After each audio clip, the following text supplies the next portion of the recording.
prisoners. Henry Joy McCracken, Belfast.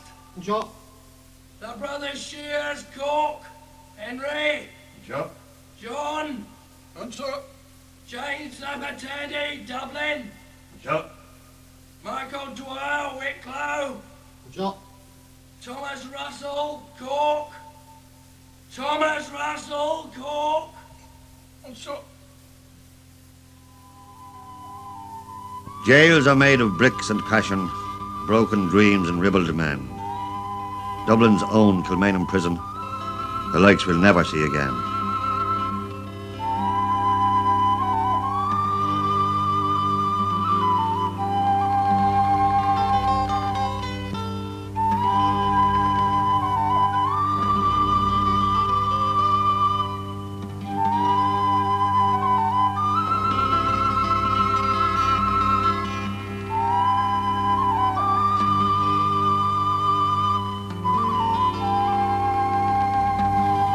Heroes died, a nation tempered in Kilmainham's forge of pain, the steel of spirit that it needed, the nation's freedom to regain.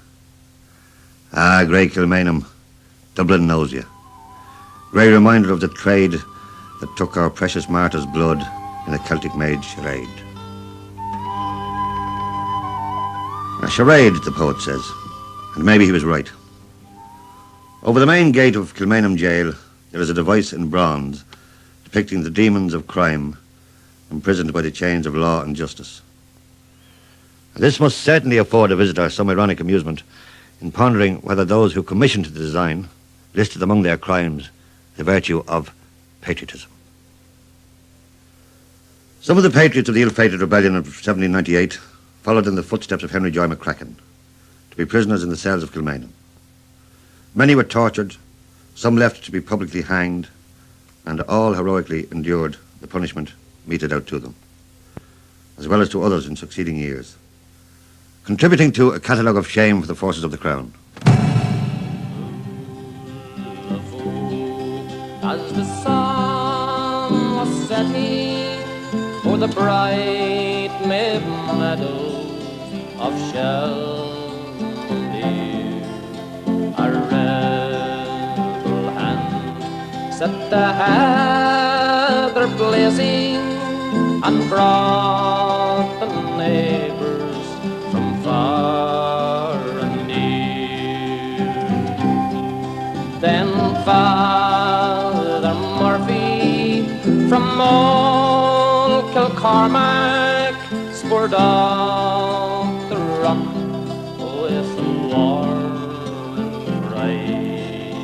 Armour, he cried, for I've come to lead you for Ireland's freedom. We'll fight or die. He led us on against the coming soldiers, the cowardly yeomen we put to fight. Was at the Harrow, the boys of Wexford showed Bulkey's regiment of men to fight. Look out for hirelings, King George of England, search every kingdom where breezes sway. For Father Murphy of County Wexford sweeps o'er the land like a mighty wave. At Vinegar Hill, o'er the pleasant Slaney, our heroes vainly stood by to buy. The oaths of Tullow took Father Murphy and burned his body upon the ride.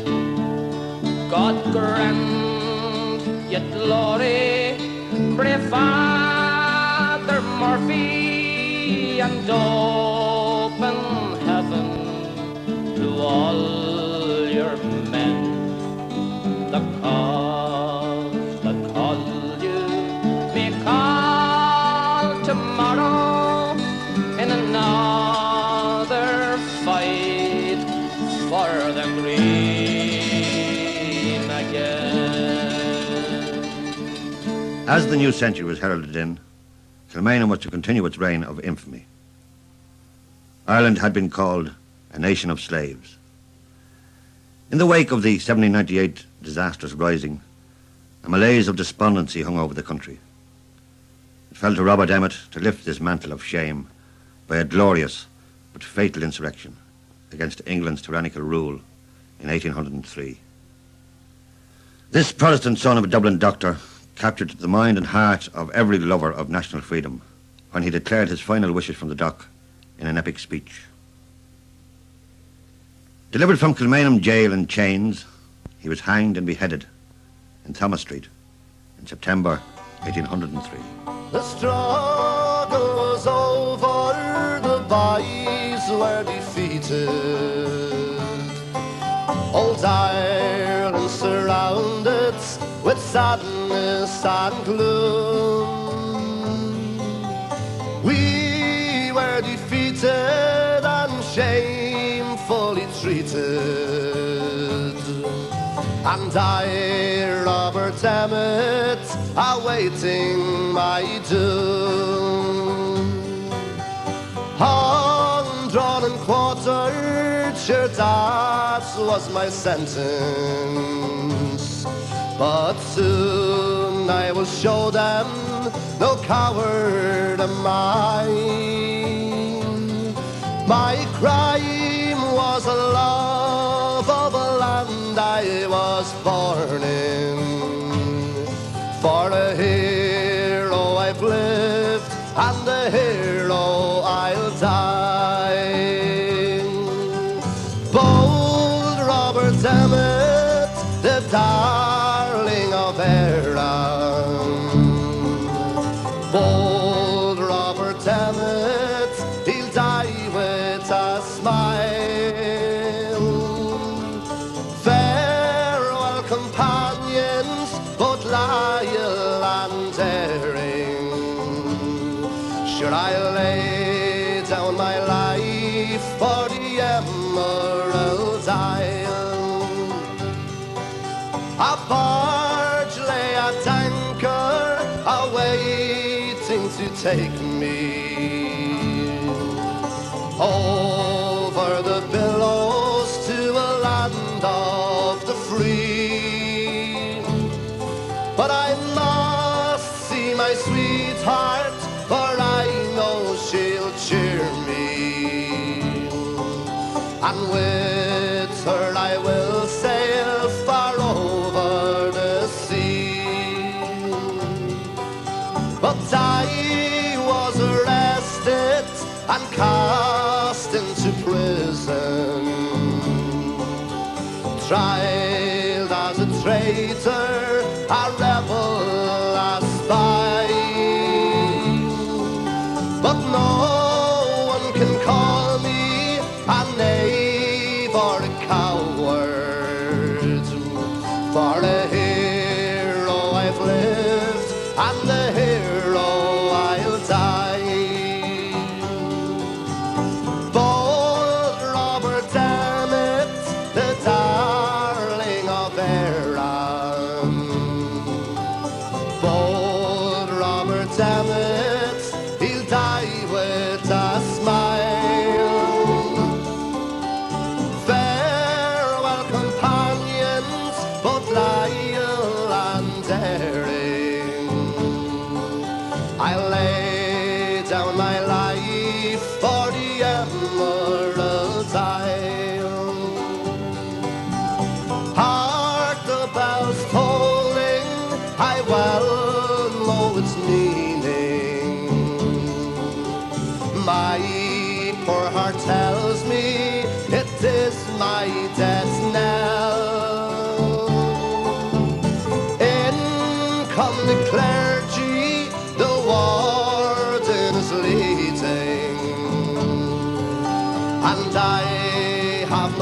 stands here to bid me farewell. So goodbye to old Ireland, my parents and sweethearts, companions in arms, to forget you must try. For I'm proud of the honor, it was only my duty. A hero I've lived, and a hero I'll die. So bold Robert Emmet, the darling of Erin, bold Robert Emmet, he'll die with a smile. Farewell, companions, both loyal and daring. I lay down my life for the Emerald Isle. Kilmainham's reputation for cruel conditions was well founded. After Robert Emmet's execution, his close friend and housekeeper, Anne Devlin, was to spend almost 3 years in one of its dark cells in solitary confinement. Her association with Emmet's insurrection was the cause of her incarceration. In all, 21 members of her family shared in her imprisonment, as well as cousins from County Wicklow, including the famous Michael Dwyer.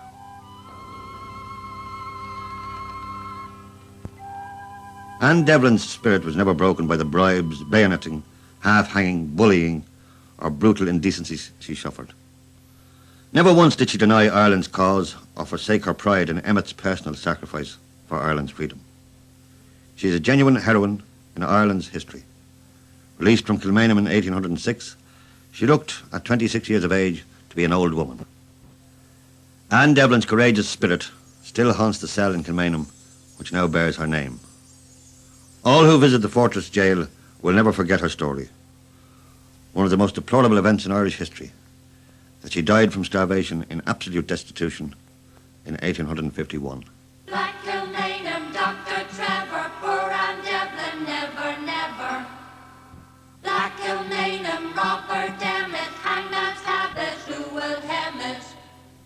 In Dublin town they sing of a brave Wicklow woman, of her troubles and her times in cruel Kilmainham jail, all the way from Butterfield Lane. And Devlin was her name, a friend to Robert Emmet. She served his cause in vain, and it's low, lie low. Liffey, keep on flowing, and it's low, lie low. And your legend's growing. Not torture or the bribe could sway Anne Devlin's purpose. 3 years of lonely hell in solitary's shame. How proud Emmet met his fate on the scaffold of the tyrant. She saw her family passing like poor lilies in a storm. And it's low, lie low. Liffey, keep on flowing, and it's low, lie low. And your legend's growing. In 1851, Anne Devlin met her maker, but her story's with us still as a lesson for the wise. Not poverty nor fear can kill the heart of freedom, and Devlin was the servant to the spirit of our land. And it's low, lie low. Liffey,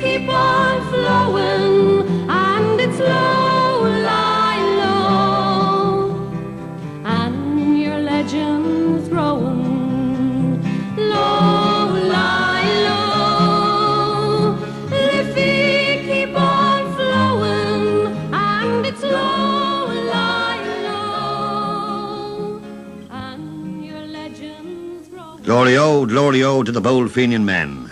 Father Carney wrote it well. The Fenian Rising was yet another abortive strike for freedom. In 1866, Kilmainham Jail was cleared to receive the Fenian prisoners from the Richmond of Bridewell, following the escape of James Stephens, leading organiser of the Fenians.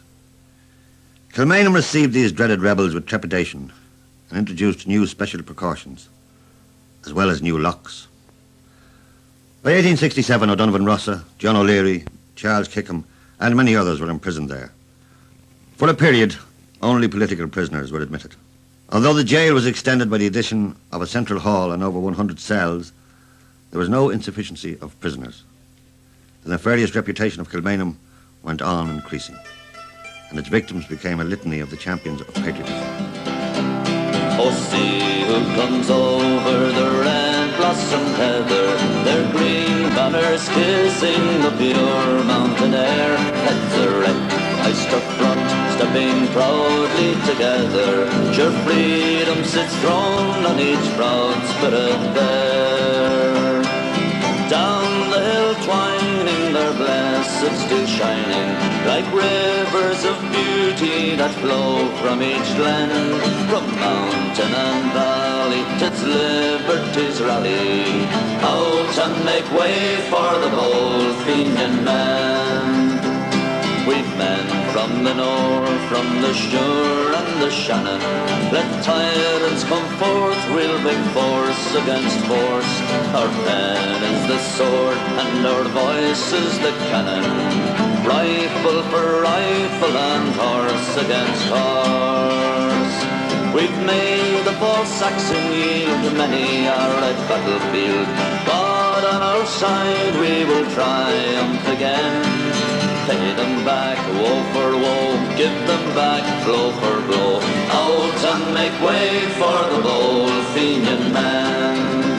Side by side for the cause of our forefathers battled, when our hills never echo the tread of a slave. In many a field where the leaden hail rattled, through the red gap of glory they marched to their grave. And those who inherit their name and their spirit will march neath the banner of liberty then. All who love foreign law, native or Sassanach, must out and make way for the bold Fenian men. When Kilmainham Jail received Charles Stewart Parnell, it opened its doors to an unusual man. During his stay there, he was to sign the No Rent Manifesto, urging tenants to desist from paying excessive rents to their cruel landlords and to formulate what was styled the Kilmainham Treaty, which was to play an outstandingly important part in Ireland's Land League campaign. The flow of political prisoners in and out of Kilmainham continued while Parnell was released and went to Paris. The man from Avondale, County Wicklow, continued, as Padraig Pearse put it, to strike at England with such weapons as were available. Parnell, the Avondale proud eagle, died in 1891.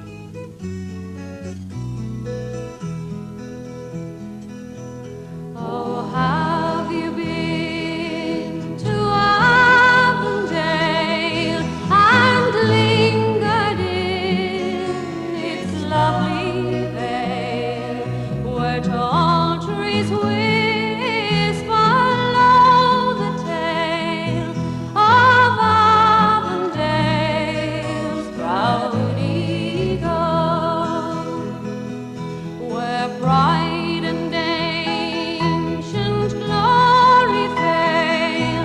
Such was the land that he was laid, like Christ was 30 pieces paid for Avondale's proud eagle.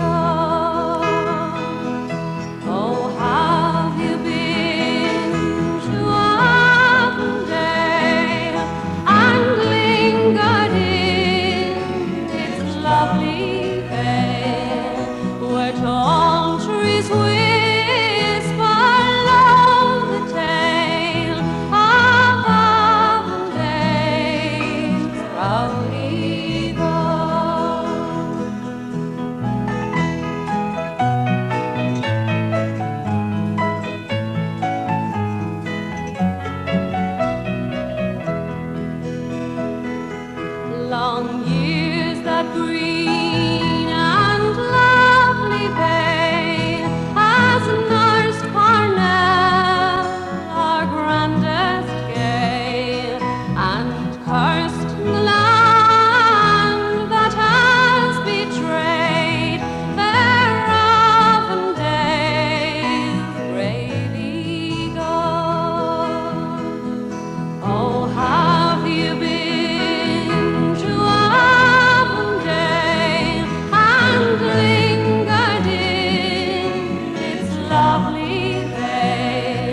Invincible Society was formed in Dublin in 1881 to remove all the principal tyrants of the country. It followed in the Fenian tradition. It had a short history, following the assassination of Cavendish and Burke, Chief Secretary and Under Secretary of the Crown, in the Phoenix Park in 1882.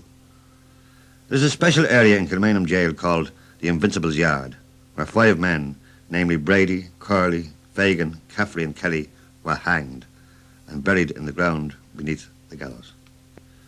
The high forbidding walls of Kilmainham Jail may conceal some of its secrets, but behind them there are scenes which stand forever as reminders that patriotism will always spark the hearts of men in pursuit of freedom. When apples still grow in November, when blossoms still bloom from each tree, when leaves are still green in December, it's then that our land will be free. I wander her hills and valleys, but still through my sorrow I see a land that has never known freedom, and only her rivers run free. I drink to the death of her manhood, to those men who would rather have died than to live in the cold chains of bondage, to bring back their rights were denied. Oh, where are you now when we need you? What barns where the flame used to be? Are you gone like the snows of last winter? And will only your rivers run free?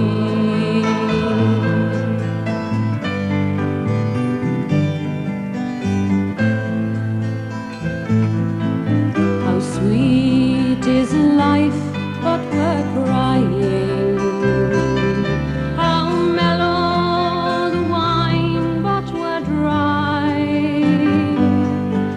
How fragrant the rose, but it's dying. How gentle the wind, but it sighs. What good is in youth when it's aging? What joy is in eyes that can't see? When there's sorrow and sunshine and flowers, and still only our rivers run free.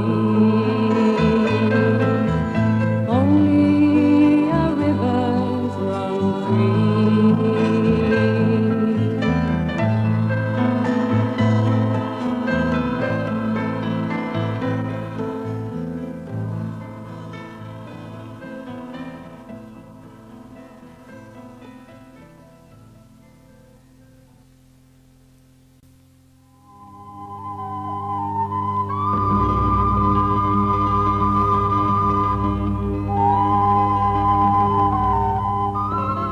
In Kilmainham Jail in 1914, there were whispered rumours of a coming great war in Europe. Soon the catchphrase, "England's difficulty is Ireland's opportunity," rang through the dark corridors and re-echoed from the dreary cells. 2 years later came the rising of Easter week, and the flame of nationhood had been rekindled throughout Ireland.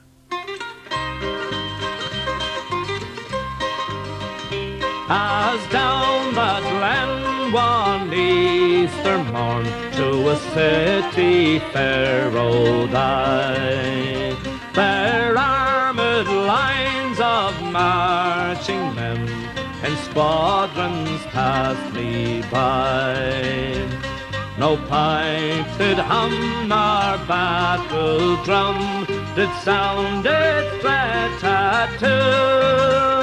But the Angelus bell o'er the Liffey swell rang out in the foggy dew. Right proudly high over Dublin town they hung out the flag of war. 'Twas better to die 'neath an Irish sky than at Soublar Sue the Bar. And from the plains of Royal Meath strong men came hurrying through, while Britannia's sons with their long-range guns sailed in by the foggy dew. But the bravest fell and the sullen bell rang mournfully and clear. For those who died that Eastertide in the springtime of the year. And the world did gaze in deep amaze at those stout-hearted men but few, who bore the fight that freedom's light might shine through the foggy dew.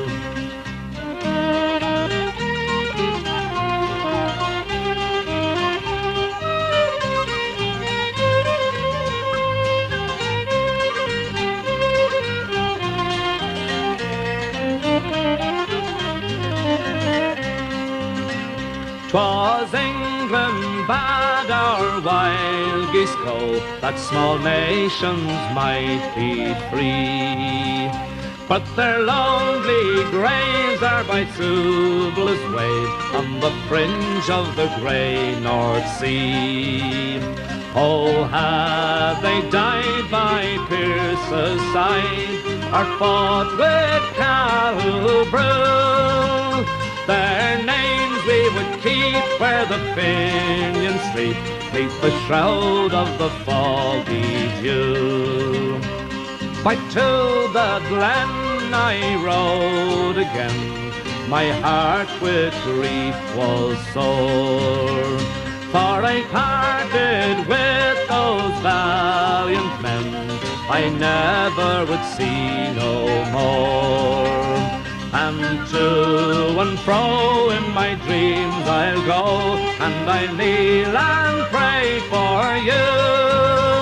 For slavery fled, oh rebel dead, when you fell in the foggy dew. For one heroic week in April 1916, the might of England was held at bay by the Irish Volunteers and the Irish Citizen Army. Padraig Pearse, Commandant-General, Commander-in-Chief of the Forces of the Irish Republic, and President of the Provisional Government, read the proclamation of the Irish Republic outside the GPO, which was established as the insurgents' headquarters. Fierce fighting followed. Dublin was shelled and the centre of the city was set on fire. Once again, the oppressors' overwhelming military machine crushed the small Irish force of insurgents, and Kilmainham Jail stood ready to be fed its diet of victims. After the surrender, sentence of death was passed on 97 participants, including one woman, the Countess Markievicz. 14 faced the firing squads in Dublin, including the 7 signatories to the proclamation. Thomas Kent was shot in Cork, and Sir Roger Casement was hanged in London. The other sentenced prisoners were reprieved, together with members of Cumann na mBan and women who fought side by side with their men in the Citizen Army. It was in the infamous Stonebreaker's Yard that the 14 executions in Kilmainham took place, the last being the wounded James Connolly, who had to be strapped in a chair. A great crowd had gathered outside of Kilmainham, with their heads uncovered, they knelt to the ground. For inside that grim prison lay a true Irish soldier, his life for his country about to lay down. He went to his death like a true son of Ireland, and the firing party he bravely did face. When the order rang out, present arms fire, James Connolly fell into a ready-made grave. The black flag they hoisted, the cruel deed was over, and gone was the man who loved Ireland so well. There was many a sad heart in Dublin that morning when they murdered James Connolly, the Irish rebel. Many years have gone by since the Irish rebellion, when the guns of Britannia they loudly did speak, but the bold IRA stood shoulder to shoulder as the blood from their bodies flowed down Sackville Street. The four courts of Dublin, the British bombarded, and the spirit of freedom they tried hard to quell. But above all that din came the cry, no surrender. 'Twas the voice of Jim Connolly, the Irish rebel. Grey Kilmainham Jail stood impervious to the happenings outside its walls. In 1918, the Irish people held a general election, and the successful Sinn Féin candidates subsequently formed the first Dáil Éireann. In January 1919, Dáil Éireann proclaimed the Irish Republic again, and the Irish Volunteers became the Irish Republican Army, famed for its valiant fight in succeeding years against the might of the British Empire.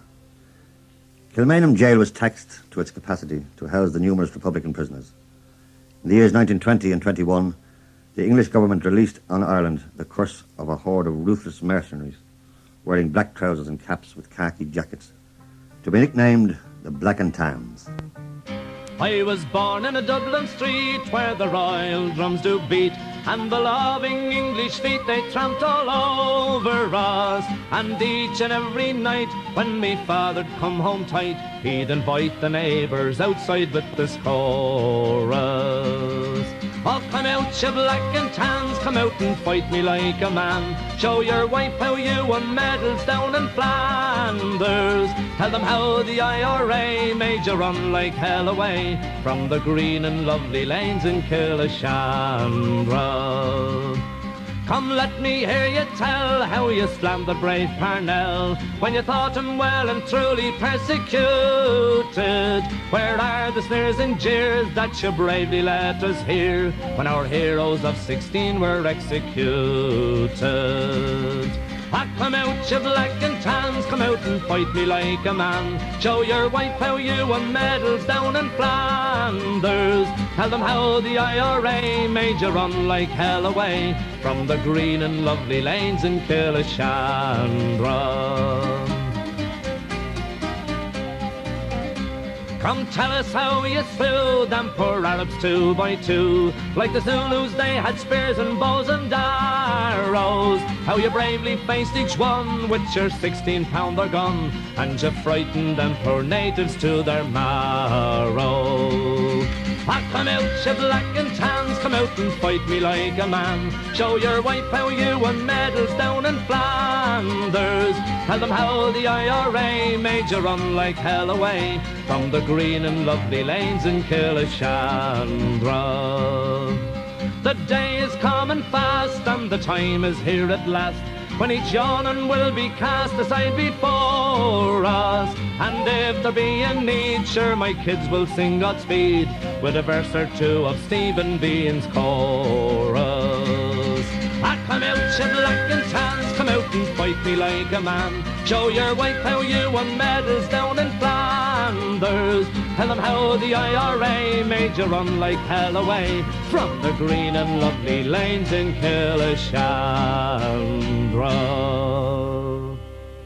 Prison conditions in the crowded Kilmainham Jail greatly deteriorated as the cells were filled to overflowing. On the 14th of March 1921, IRA prisoners were removed from Kilmainham to be hanged in Mountjoy.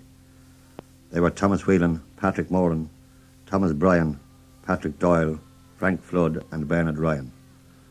The brutal conditions within the jail, which were equally applied to a Patriot Capuchin priest, Father Dominic, became worse following the dramatic escape on 14th of February 1921 of Simon Donnelly, Frank Teeling and Ernie O'Malley. There was no cessation of the guerrilla activities, and the death rate, both inside and outside the prison, continued.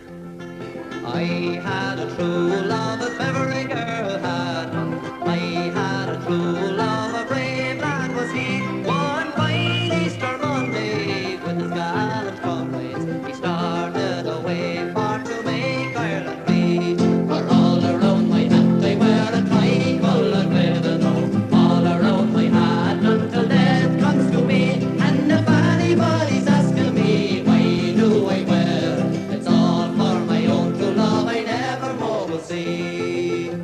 He whispered goodbye love, old Ireland is calling. High over Dublin our tricolour flies. In the streets of the city the foeman is falling, and we birds are whistling, old Ireland arise. For all around my hat I wear a tricoloured ribbon, oh, all around my hat until death comes to me. And if anybody's asking me why do I wear, it's all for my own true love I never more will see. In playing and watching the dark hours passed over, the roar of the guns brought no message to me. I prayed for old Ireland, I prayed for my lover, that he might be saved and old Ireland be free. For all around my hat I wear a tricoloured ribbon, oh, all around my hat until death comes to me. And if anybody's asking me why do I wear, it's all for my own true love I never more will see. The struggle was ended, they brought me the story. The last whispered message he sent unto me. I was true to my land, love, I fought for her glory, and gave up my life for to make Ireland free. For all around my hat I wear a tricoloured ribbon, oh, all around my hat until death comes to me. And if anybody's asking me why do I wear, it's all for my own true love I never more will see. July 1921, England sought a ceasefire, and during the truce many prisoners were released from Kilmainham, and the balance of the Republican prisoners were freed after the treaty was signed and approved. But Kilmainham Jail was to have a further part to play in consonance with its dastardly history. The terms of the treaty insisted on by perfidious Albion involved the partition of the country, by which 6 of the 9 counties of historic Ulster were retained under British rule. In consequence, a tragic civil war occurred in Ireland in 1922-1923. Former comrades fought each other, and in Kilmainham Jail on 17th of November 1922, 4 soldiers of the anti-treaty forces were executed by firing squad. They were James Fisher, John Gaffney, Peter Cassidy, Richard Tuig. 5 others who were also prisoners in the jail were executed on the 8th of January 1923. They were Terence Brady, Leo Dowling, Sylvester Heaney, Anthony O'Reilly, Lawrence Sheehy. Kilmainham Jail continued its Bastille-like incarceration of political prisoners. and for a period it was exclusively used to detain members of Cumann na Món and other women who aided the anti-treaty forces. Inevitably, it carried manifold memories of the tragic Civil War, memories which are best treated without rancour or malice. Nevertheless, the close on 140 years of its use as a prison must have given its walls and dungeons manifest evidence of man's inhumanity to his fellow man. We can never forget its place in our history, from the agonies of Henry Joy McCracken, the terrors of Anne Devlin, the christening of William Smith O'Brien's infant son, the marriage of Joseph Mary Plunkett to Grace Plunkett on the eve of his execution, the daring Invincibles, the 1916 martyrs, and the unrecorded sufferings of less-known inmates.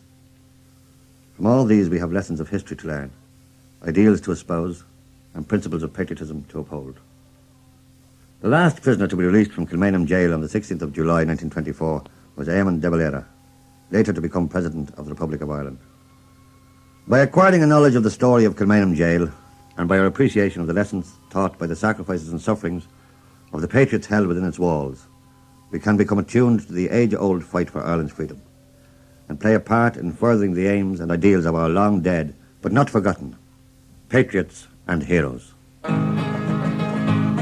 When boyhood's fire was in my blood, I read of ancient freemen, for Greece and Rome, who bravely stood, 300 men and freemen. And there I prayed I yet might see our feathers rent in twain, and Ireland along a province be a nation once again, a nation once again, a nation once again, and Ireland along a province be a nation once again. It whispered to that freedom's act that service high and holy would be prepared by feelings dark and passion vain or lowly. For freedom comes from God's right hand and needs a godly train, and righteous men must make our land a nation once again, a nation once again, a nation once again, and Ireland long a province be a nation once again. So as I grew from boy to man, I bent me to that bidding, my spirit of each selfish plan and cruel passion ridding. For thus I hope someday to wade, oh can such hope be vain, when my dear country should be made a nation once again, a nation once again, a nation once again, and Ireland long a province be a nation once again. Jails are made of bricks and passion, broken dreams and ribald men. Dublin's own Kilmainham prison, the likes we'll never see again.